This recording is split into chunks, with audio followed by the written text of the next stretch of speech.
America ও ইরানের মধ্যে শুরু হওয়া যুদ্ধ মাত্র ১৩ দিনের মধ্যেই শুধু মধ্যপ্রাচ্য নয়, পুরো পৃথিবীতে বড় ধরনের অস্থিরতা তৈরি করেছে। কোথাও তেল ও এলপিজির দাম হু হু করে বাড়ছে, আবার কোথাও মানুষ ঘন্টার পর ঘন্টা লাইনে দাঁড়িয়ে গ্যাস সিলিন্ডার ভরাচ্ছে। এই যুদ্ধে আমরা কিভাবে জড়িয়ে পড়লাম? এই যুদ্ধের প্রভাব ভারতের উপর কেমন হবে?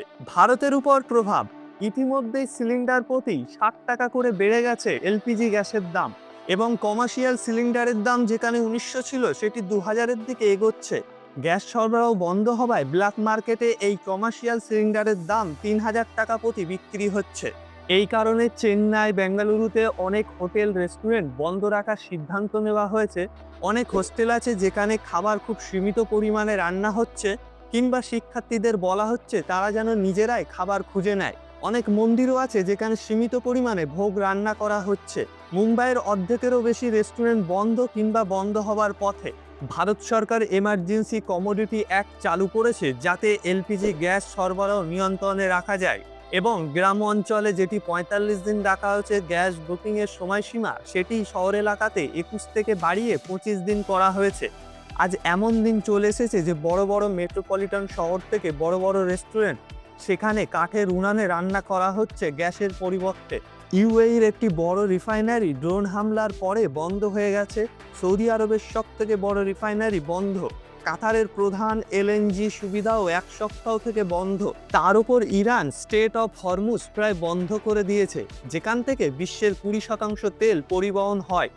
যুদ্ধের খরচ প্রতিনিয়ত বাড়ছে। এই খরচ কে দেবে? আপনার আমার মতো সাধারণ মানুষ। ইরান আমেরিকার যুদ্ধ কেন ভারতের উপরই বেশি প্রভাব ফেলেছে? ভারত তার ৮৫% তেলের প্রয়োজন আমদানি করে থাকে, যার মধ্যে ৫০%ই আসে এই মধ্যপ্রাচ্য থেকে। ভারতের এলএনজি সরবরাহের ৫০ থেকে ৫৫%ই আসে এই মধ্যপ্রাচ্যের দেশগুলি থেকে, এবং রান্নার জন্য যে এলপিজি আমদানি করা হয় তার ৯০%ই আসে স্ট্রেট অফ হরমুজ প্রণালী থেকে। এই জন্যই ভারতে আজ গ্যাস সংকট তৈরি হয়েছে। এছাড়াও ভারতের ১/৩ সার আসে মধ্যপ্রাচ্যের দেশগুলি থেকে। গ্যাস সরবরাহ কম হওয়ায় ইতিমধ্যেই গুজরাটের নর্মদা ভ্যালি ফার্টিলাইজার তাদের উৎপাদন কমানোর ঘোষণা দিয়েছে। এর ফলে কৃষিক্ষেত্রে মারাত্মক ক্ষতি হতে পারে। ভারতের প্রায় $১২ বিলিয়ন কৃষি রপ্তানি এখন ঝুঁকিতে। বিশ্বের প্রভাব শুধু তেল নয়, এর সঙ্গে যুক্ত হয়েছে পুরো শিল্প ব্যবস্থা। রিফাইনারি থেকে পাওয়া সালফার দিয়ে তৈরি হয় সালফিউরিক অ্যাসিড, যা বিশ্বের সবথেকে বেশি ব্যবহৃত শিল্প রাসায়নিক। এটি ব্যবহৃত হয় ধাতু উৎপাদনে, ব্যাটারি তৈরিতে, চিপ উৎপাদনে, সার তৈরিতে। তাই এর সরবরাহ কমে গেলে পুরো শিল্প ব্যবস্থা ক্ষতিগ্রস্ত হবে। ন্যাচারাল গ্যাস থেকেই তৈরি হয় নাইট্রোজেন সার, যা বিশ্বের অর্ধেক মানুষের খাবার উৎপাদনের সঙ্গে জড়িত। ২০০৮ সালে যখন তেলের দাম ব্যারেল প্রতি $১৪৭ চলে যায়, তখন ভারতে মুদ্রাস্ফীতি ৯% দেখা দিয়েছিল। ২০২২ সালে রাশিয়া ইউক্রেন যুদ্ধের সময় তেলের দাম $১০০ উপরে গেলে ভারত কোনো মতে রাশিয়ার থেকে তেল কিনে পরিস্থিতি সামাল দেয়। কিন্তু যদি ইরান আর আমেরিকার এই যুদ্ধ ২ থেকে ৩ মাস যায়, তবে বর্তমান পরিস্থিতি খুব কঠিন হবে ভারতের জন্য।